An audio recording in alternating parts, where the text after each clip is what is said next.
Testing, testing. 1, 2, 1, 2.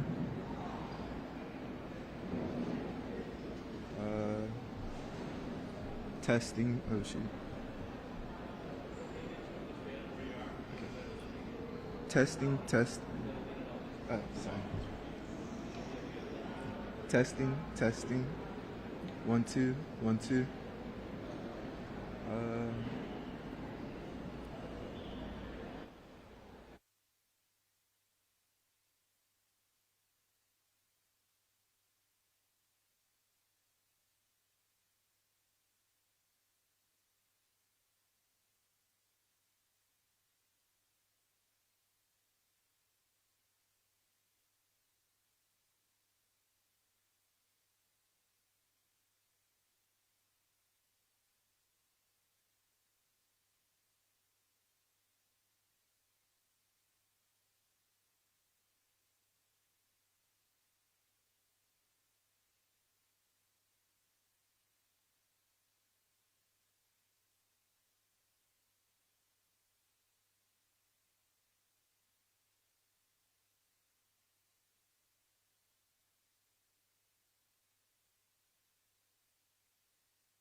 to go to church to find that one. Amen. It's tough. It's really tough.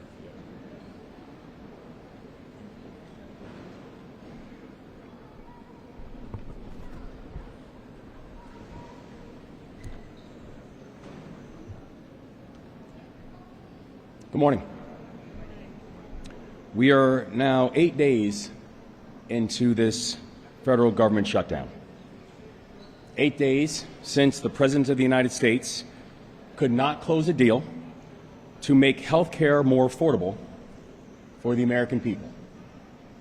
8 days since the federal administration told all 50 states that you are now on your own.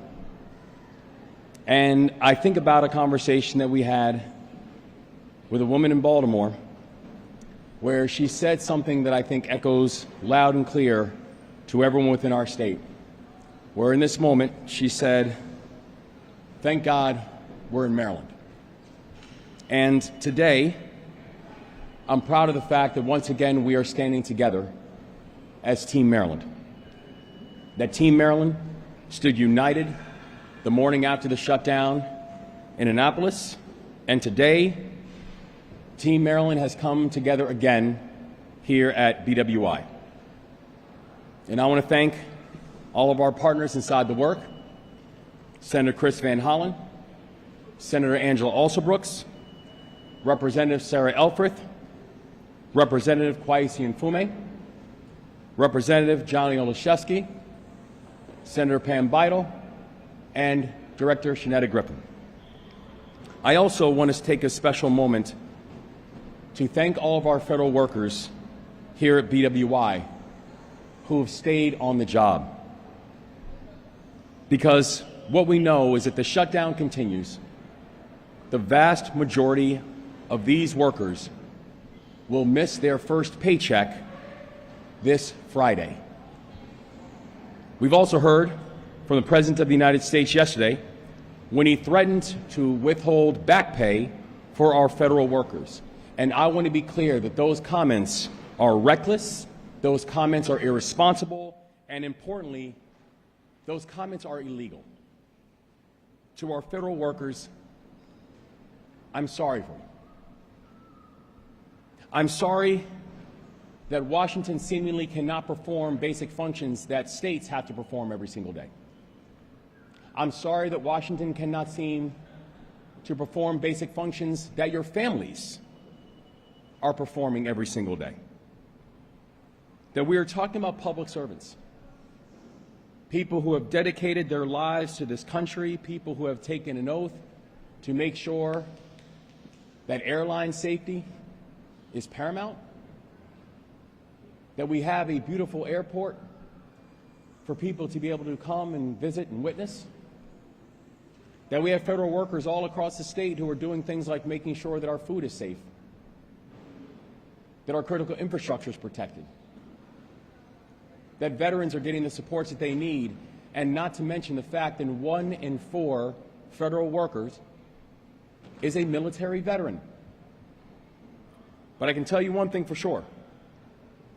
As you see and you're walking around here, our BWI workers are still here. They're on the job. But unfortunately, because of this situation, the majority of them are right now working without pay. And they're doing it because they're patriots. They're doing it because they know that this work matters. And it's a stunning contrast when we have federal workers who will continue to do their jobs with discipline and dignity and distinction and pride. And we have a president who's willing to shut down his own government and rob hardworking men and women from the paycheck that they have earned. So I want to be clear that here in Maryland and here in the State House, we will continue to do everything in our power to protect our people. We will never blink when it comes to defending Marylanders. We are ensuring that state employees, supported with federal funding, continue to get paid for as long as possible. We are ensuring that federal programs administered by the state are continuing to support working families through Medicaid and SNAP and TANF. We are working with the private sector to shield federal employees impacted by this federal government shutdown from evictions and foreclosures and utility shutoffs. That many furloughed workers are eligible for unemployment insurance, and we will repay the funds once they start receiving a paycheck again. Earlier this week, we also launched a loan program through the Maryland Department of Labor to provide low-interest loans to federal workers. And we've worked with our credit unions and banks to offer financial assistance and payment flexibility for Marylanders who have been affected by this shutdown. For people who want to find out more information on these resources and things that the state are doing to support Marylanders, please go to go.md.gov/federal shutdown. And I know people have taken advantage of it because thousands of Marylanders have already started to use these resources since the shutdown began. Within hours of launching our emergency site, we hit over 10,000 views. And in fact, in a week, we have now hit over 45,000 views.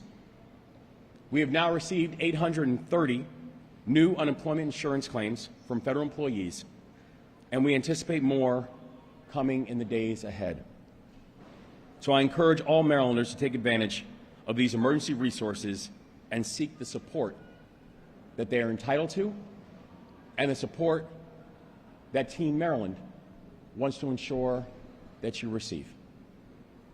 But I do want to be clear that no state is prepared to fill the enormous gap that is being created by this federal administration. So on behalf of 6.5 million Marylanders, my message to President Trump is the same message that I articulated at the State House last week. Stop attempting to gut health care for working families and end this shutdown now. You're the one causing it. We're the ones feeling it. It needs to end. And now with that, I will turn the program over to Representative Sarah Elfred.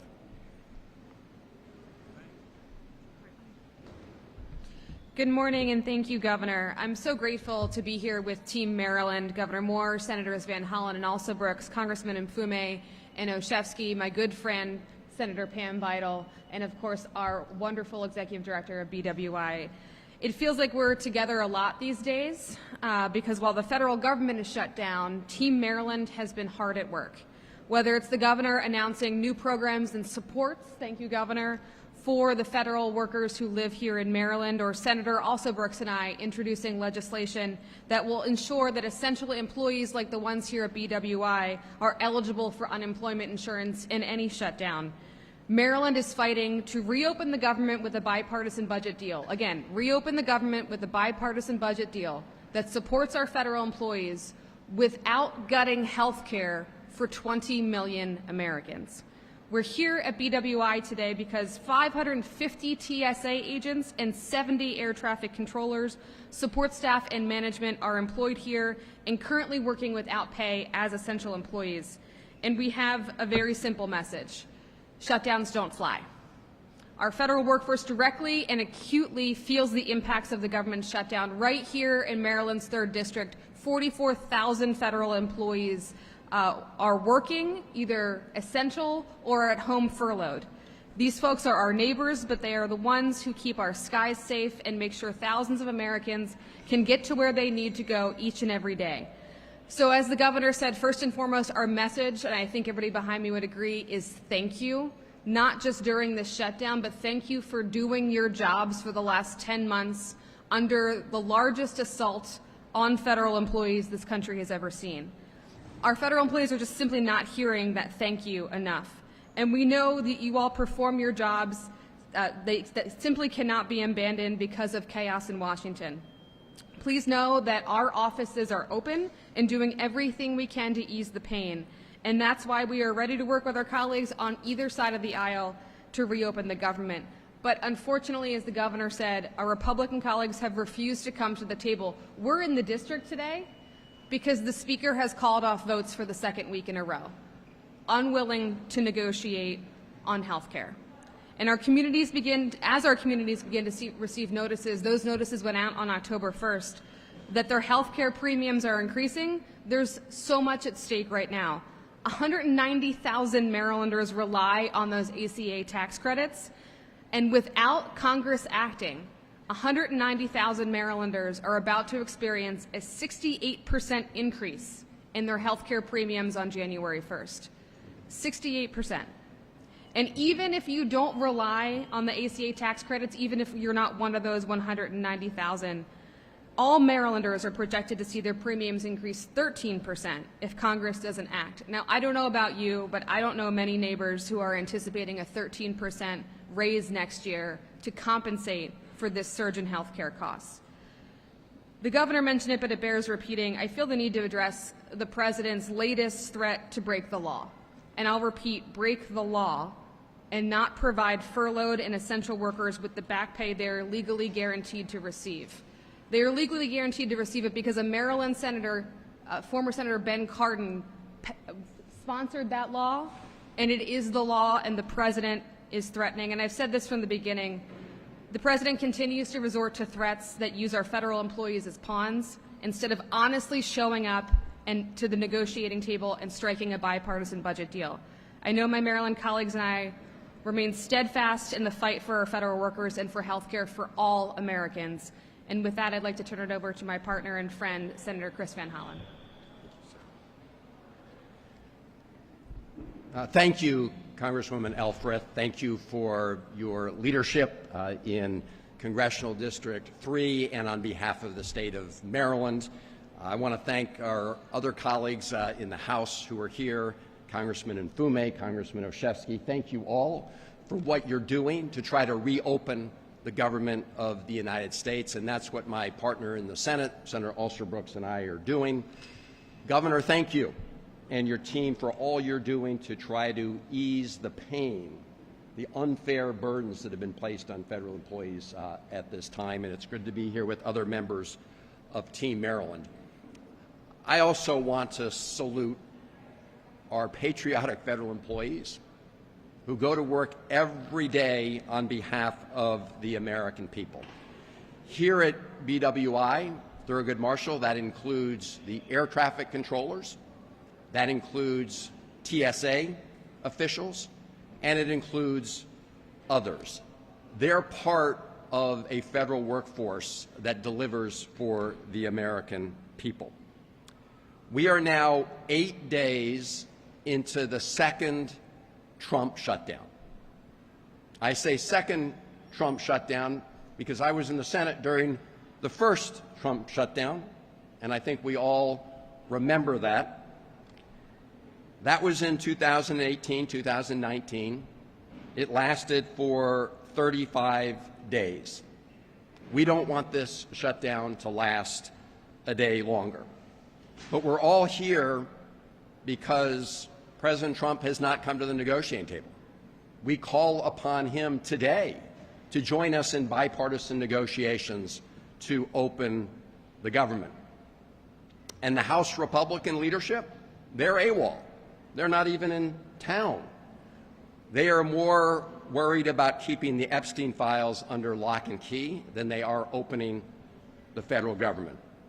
And in the United States Senate, Senate Republicans have now voted 5 times against the proposal that Senator Alsobrooks and I voted for to open the government without giving Donald Trump a complete blank check for his lawless activities, and also to address an issue that candidate Trump said he was going to focus on day one, which is bringing down the prices and costs that are squeezing every American family and families throughout the state of Maryland. And we're especially focused on the time bomb that Donald Trump and Republicans left in place, that when it explodes later this year will drive up huge costs in health care in Maryland and around the country.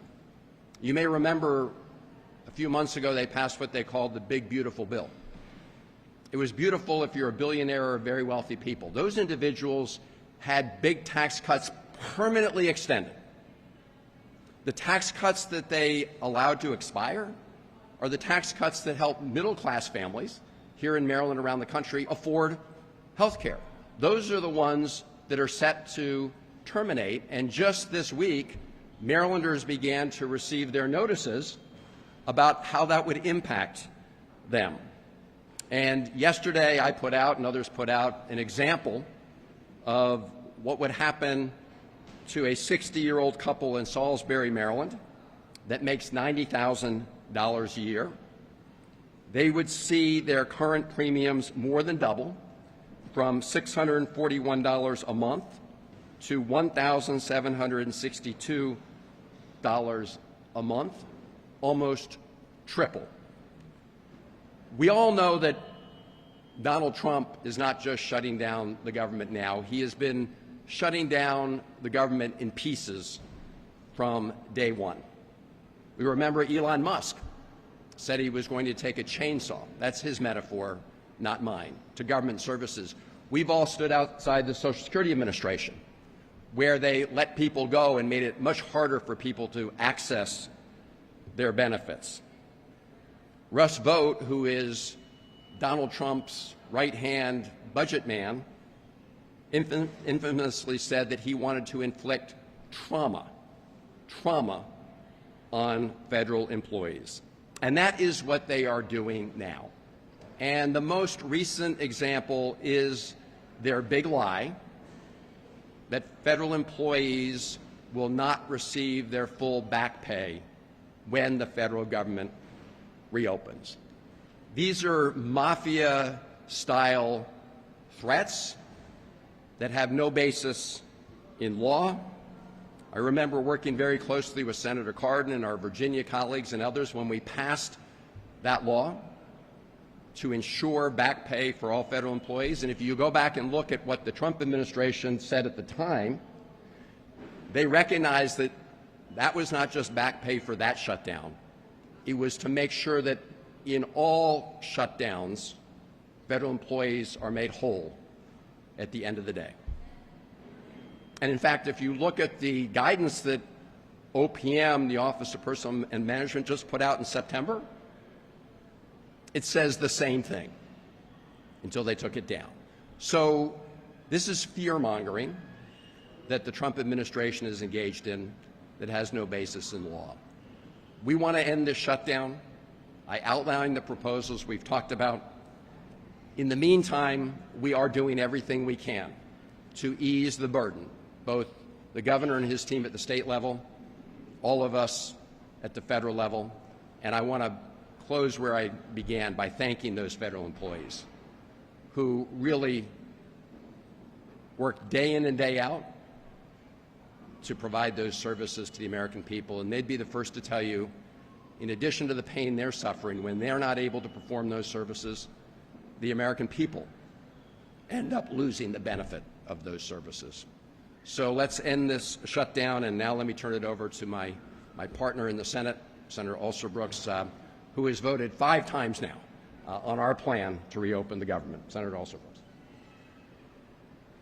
Good morning, everyone. I, too, am really proud to be standing with Team Maryland this morning. I think the governor said it well when we said we wake up each day and we feel really, really fortunate to be in a state like Maryland. And I do, in fact, with leaders like these who believe in the rights of the American people. And it is also really important that we thank, again, the men and women who show up, the incredible patriots of our country who show up day in and day out. Our federal workers, we are the proud home to over 200,000 federal employees here in the state of Maryland, one of the largest groupings of federal employees in the country. And these are the men and women who show up no matter whether the president is a Democrat or a Republican. I have met the federal employees who have worked for decades inside our government to make sure that our water is clean to drink, the ones who are there to ensure that important research moves forward to cure cancer and Alzheimer's, the ones who make sure they're able to predict hurricanes, and these are the very people that this administration so shamelessly decided that they would attack, in this whole witch hunt against federal employees virtually started on day one. You've already heard Senator Van Hollen say that Russell vote, whose words echo those of his leader, who are cruel. These people are so cruel. They are so callous. What has been done here, I should go ahead and say it, is so wicked that they said virtually on day one that it was their intention, this is what Russell Vogt said, that people would feel so traumatized, our federal employees, that they wouldn't even want to come to work. And so the shutting down of the federal government was by design virtually from day one, when the greatest lie that was ever told was that in order to address fraud, waste, and abuse, they would shut down various parts of the government. They decided they wanted to shut down the Department of Education. They said they would they fired employees from, as you've heard, Social Security Administration. And they said that our employees were incompetent, that the reason they wanted to fire them. Now, I can tell you, I've been in hearing rooms with the people who were to be confirmed by this administration, so I know what incompetence looks like firsthand, and it is not our federal employees who have been attacked. But the greatest lie told is not only that we don't need these federal employees and that they are incompetent, but the design of this administration, it should be very clear, is to repurpose government in order to benefit billionaires. So to fire and to gut out these federal agencies, and it has been done with one intention, and that is to repurpose government, not to serve the people, the hard-working middle class and working class people of our country, but it is instead to benefit the billionaire friends of this administration. That is what this is all about. And in this latest episode of this horror story that we have been reading all year long, we have now seen the Republicans shut down our government. And that's an important statement, because the greatest Jedi mind trick that I have been watching is for the Republicans to say the ones who control the White House, the Senate of the United States, and the U.S. House of Representatives now say that the party that is not in the majority is the one that shut down the government. These Republicans who control and who have the keys to the kingdom shut down the federal government rather than support affordable health care for Americans. That's what this is about. They'd rather shut down the government than allow Americans to have access to health care and to have affordable health care. We see the cuts to Medicaid. We've seen also now this ACA tax credit issue, which is a huge issue. If they do not extend it, we know now that millions and millions of Americans will lose their health care in 2026, and we know millions more, up to 24 million more, will see their premiums increase. And this is on top of everything that this administration has done to attack the middle class and working class families by making it more difficult to afford the cost of living. We've seen these horrible tariffs that will cause the cost of goods to increase. We've seen also the cost of groceries have increased by about 3% just this year alone. And so it flies in the face of everything they promised, which was to make our lives better. And I want to ask the question, has it gotten better yet? Under this administration, whose life has gotten better yet? Has it become easier to afford the cost of living? Of course not. The mood of the country, none of us can remember the mood of the country being as angry and sad as it's been. And this is all at the hands of these Republicans who have refused again to side with the American people, to make our cost of living such that people can afford to live. And when they didn't get their way, what did they do? They shut down the government. And so we've heard from our employees here, federal employees, my constituents, who I want to thank for all that they have endured.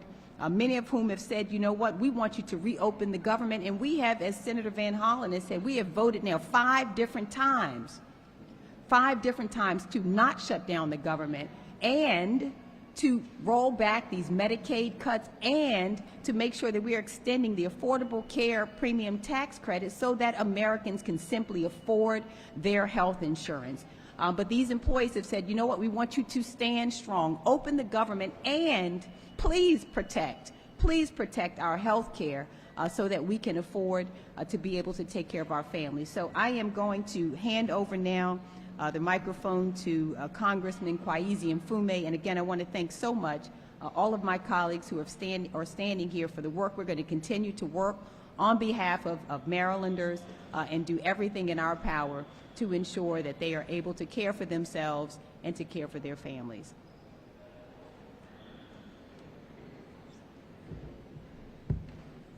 I know you've been looking to hear something different, but the fact of the matter is we're deliberately redundant because the truth needs to be repeated over and over again. I want to thank Governor Moore for this emergency effort as an executive order to provide forbearance and to provide monetary relief to those persons in our state who are really up against the wall as a result of this Republican shutdown. And I want to thank all of my colleagues who are here, both our senior and junior senator, Senator Van Hollen, Senator Alsobrooks. I want to thank Sarah Elfred for convening us here in this district to underscore just how dangerous these cuts can be, particularly when we talk about air safety. I want to thank our executive director and CEO of the airport and our great supporter here and others who have come out to be with us. Sarah, Johnny, and myself on the House side have been fighting day in and day out to do one thing, and that was to avoid a shutdown. This shutdown was totally avoidable, but the Republicans are fearful that if they convene us, the 218th signature will go on a discharge petition, and all of the information about Jeffrey Epstein will at last be released.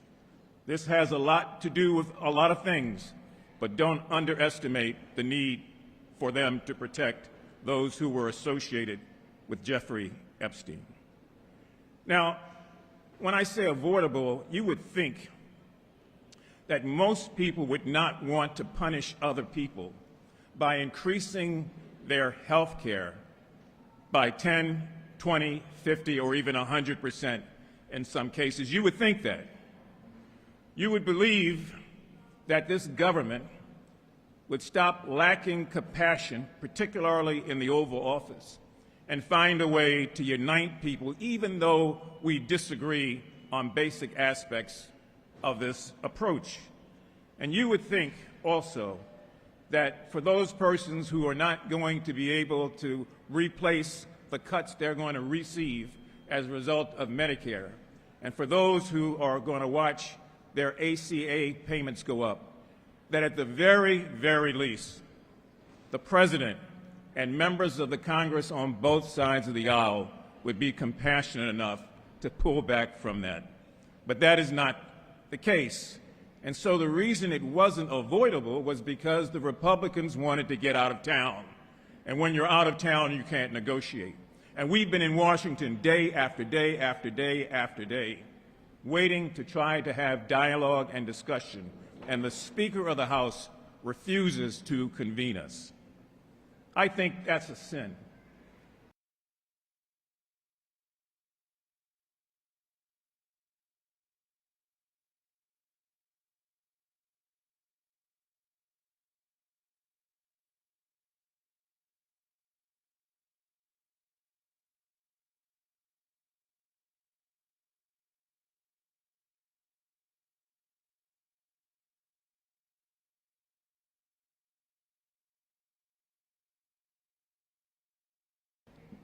That they've got to do that, and they won't see that pay until after this is all over. And they put at risk the safety of the American public, not because they don't care. They've been working around the clock. The executive director and I spoke about this weeks back, about the burden on air traffic controllers and others at this airport. But they do their job. They get up every day, they put on their clothes, they come to work, and they don't ask, as Angela said, is the president a Democrat or a Republican? They just want to do what's right. They want to fulfill their obligation. So, Mr. Speaker, while this is underway, at the very least, come back to Washington, convene us so that we might be able to put forward and pass an emergency supplemental aimed at finding a way to pay air traffic controllers all over this country until this thing is settled. At the very least, Mr. Speaker, don't continue to put at risk the lives of Americans who are flying day in and day out. The failure of the Speaker to act while this is going on is just as bad as the shutdown that we've seen. And to Mr. Vogt, who continues to want to intimidate men and women who are federal employees as if he is Al Capone, your day is coming, sir. You will be held accountable one day for these decisions. And that's why so desperately the other side will do everything they can to prevent the House from flipping from Republican to Democratic, because they know they will be held in account. And so I'm proud to be with all of the persons here. I'm proud to see that there's so many air traffic controllers and TSA agents and others who are working at this airport. I'm proud of our director's effort to not let this slow her down. And I'm proud of Americans all over this country who are concerned about health care and who are concerned about their country and who believe at the end of the day we can do more. We can do more. And so when historians look back through the telescope of time and they look at this era in our nation's history, let it be said of us, those who are proud Democrats who have stood up and will continue to stand up, that we will not waver, that we will not flinch, that we will not bend, and we will not break in terms of fighting for what's right for the American people. Please welcome our colleague in the House who has been so hard at work with Sarah and myself on this, Congressman Johnny Olszewski.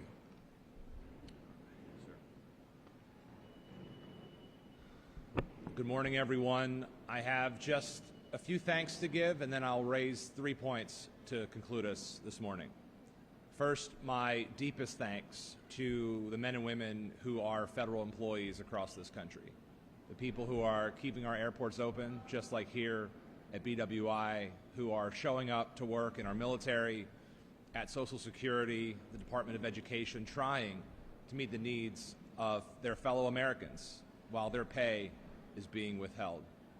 I want to thank Governor Moore and his team and his partners, people like our amazing Executive Director and Senator Bidel, who are, with great care and compassion, Governor Moore and his team and his partners are meeting the need of fellow Marylanders in this moment when they're being left behind by this administration. And I want to thank Team Maryland. I want to thank our Senators Van Hollen and Alsobrooks for proving that there is a way that we can meet the need of the healthcare challenge. We can prevent the tax hike that Republicans are pushing and reopen this government. They've proved it 5 times now. And I want to thank my colleagues in the House, Representatives Mfume and Elfred, for their leadership in also pushing to keep this government open and to meet the needs of the American people. The 3 points I'll make to conclude today are: 1, federal employees are not political pawns. And we've seen first an administration that has already fired over 15,000 Marylanders, the most in this country, then turning to threaten to fire even more during a shutdown. It's so far out of the norm, but then again, this is a president that loves to live outside of our norms. It's followed up by threats to then not pay workers, a clear violation of the law. This must be a president who has amnesia. He's forgotten a bill that he himself signed. Our Speaker has forgotten that he himself voted for legislation that Senator Cardin and Van Hollen supported, that Representative Mfume and Speaker Johnson, as I said, voted for. These workers are the backbone of our country. They should not be politicized, just as we shouldn't be threatened with cuts to green infrastructure projects across this country, especially those states that just happen to be led by Democrats. Second, these impacts go beyond our federal workers. While they are feeling the brunt of this shutdown, we know that there are implications at places like BWI. We saw it in Nashville and in airports across the country yesterday. The American people are suffering too, because they can't get access to questions about their student loans, to questions about their Social Security and their veteran benefits. It's wrong, and we need to end the shutdown. And third, we can't end the shutdown if we're not talking to each other. And as my colleagues have pointed out, Speaker Johnson has skipped out of town and told Republicans not to show up, so that we can't even meet the need and support people during the shutdown, as Representative Mfume pointed out. So I'm calling on the President, Republican leaders, to come back to the table, to join my colleagues, so that we can address this health care crisis. And it is a crisis. and to reopen this government in a responsible and bipartisan way. And with that, I will turn things back over to our host here in District 3, Congressman Sir Elfred, to lead with Q&A. Thank you, Congressman Olszewski. We'll take questions.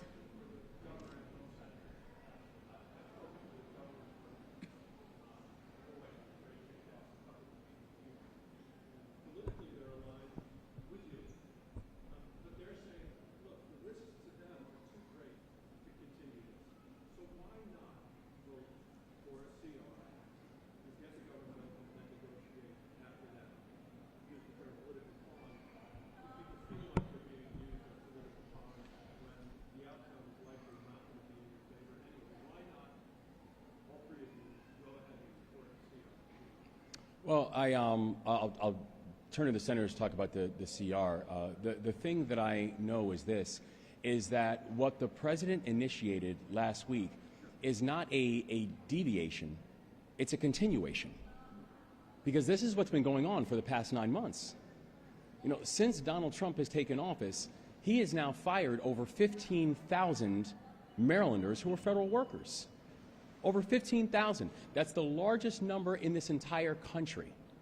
That since Donald Trump has become the President of the United States, we have seen how grants have been pulled from our institutions, how Donald Trump has attempted to shutter federal agencies, how Donald Trump has now tried to, in many cases illegally, try to cancel projects that were set to come to the state of Maryland. So this is not some type of new day deviation where the president can stand on a hill and say, well, I'm just trying to keep government open, when that's a direct deviation from what he's been doing for the past 9 months. This assault on our federal workers is ongoing from the President of the United States. So I'm thankful that we have a federal delegation that's standing firm and saying a prerequisite for keeping the federal government open should not be raising premiums by 70%. That a prerequisite for keeping government open should not be cutting people off of health care. Because if that's what keeping government open means in the world of Donald Trump, then I think all of us have a very real problem with that interpretation of what keeping government open actually means and looks like. But thank you, Governor. The governor had it exactly right as to what's happening. In addition to the fact that we're going to face this big explosion in healthcare costs that will hit people across Maryland and across the country, we cannot give a lawless president a blank check to continue to do what he has been doing from day one. Firing federal employees. I met yesterday with federal employees who'd been fired in the first couple months of this administration. Their cases are winding their way through the courts. Some courts have already found that some of those firings are illegal.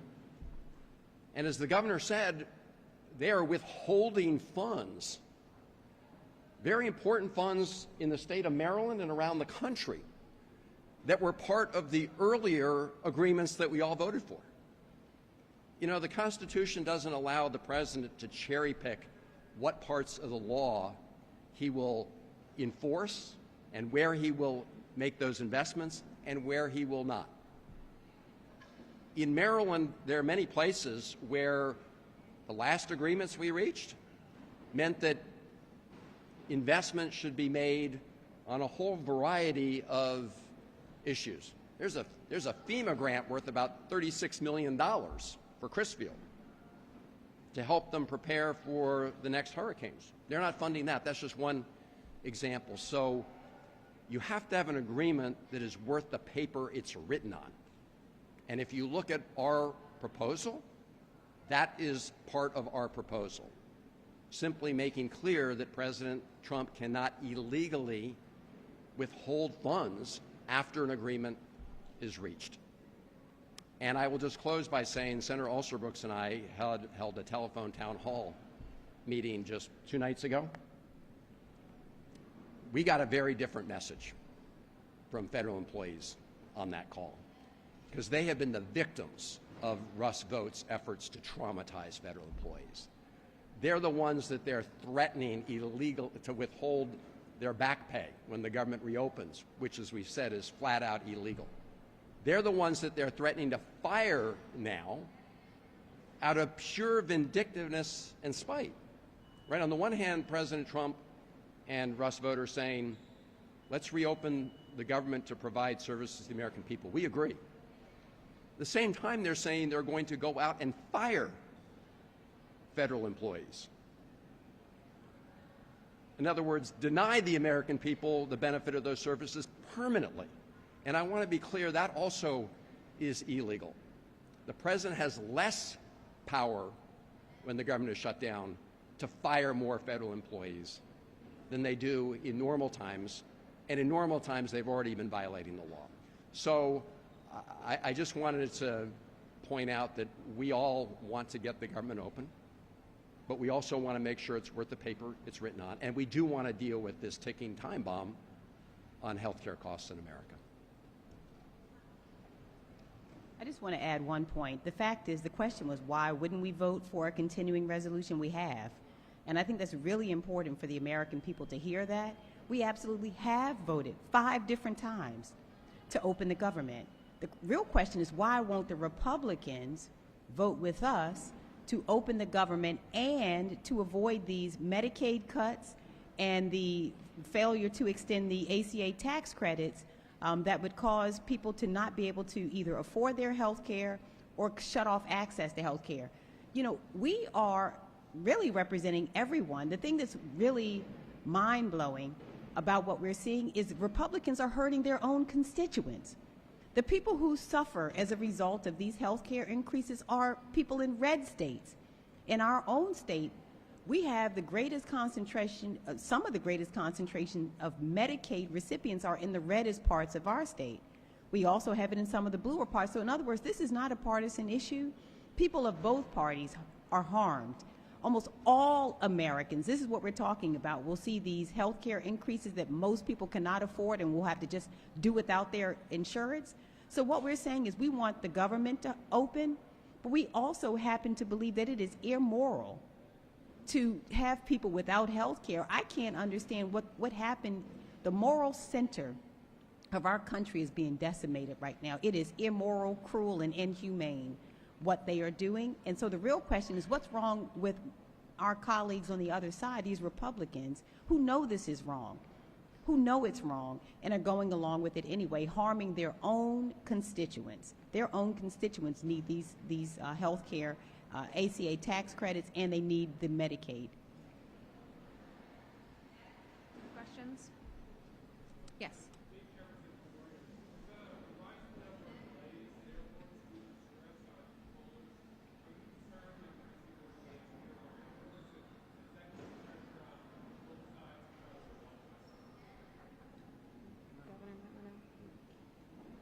One of the reasons, yes, to answer your question, it does put pressure on both sides of the argument. But one of the main things that I mentioned earlier is that I'm calling on the Speaker of the House, who's the Speaker over Democrats and Republicans, to find a way to convene us, since they have gotten out of town the last 10 days and refused to talk, so that we could talk about creating an emergency supplemental appropriation, separate and apart from everything else, to be able to make sure that air traffic controllers around this country are not in the situation they're in, that they're being paid. And yes, they are essential. And yes, we have an obligation to make sure that the skies are safe. People are beginning now to worry about flying. And we should never, as a nation, get to that point. So I would hope that the Speaker and the leadership in the Senate, quite frankly, as long as there is continuing negotiations or gridlock, would look at the idea of an emergency supplemental to be able to pay those men and women that keep our skies safe.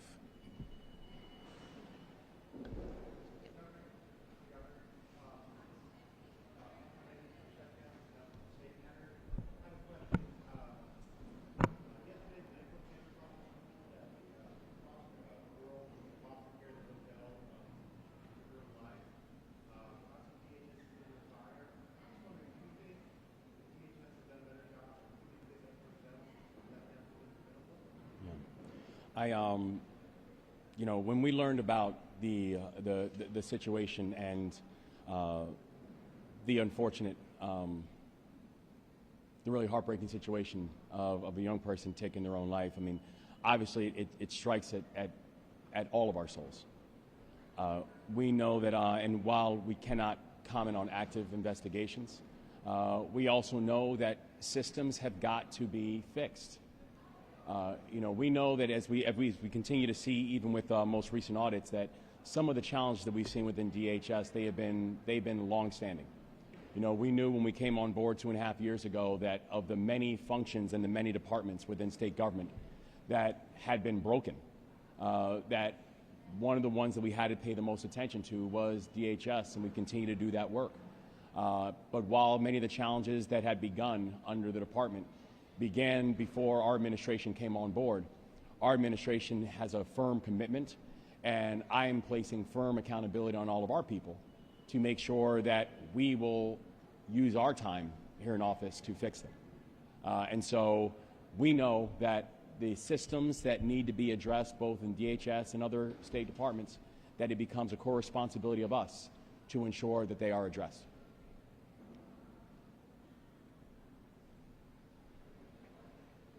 I don't see any other questions. I just want to, oh, yes.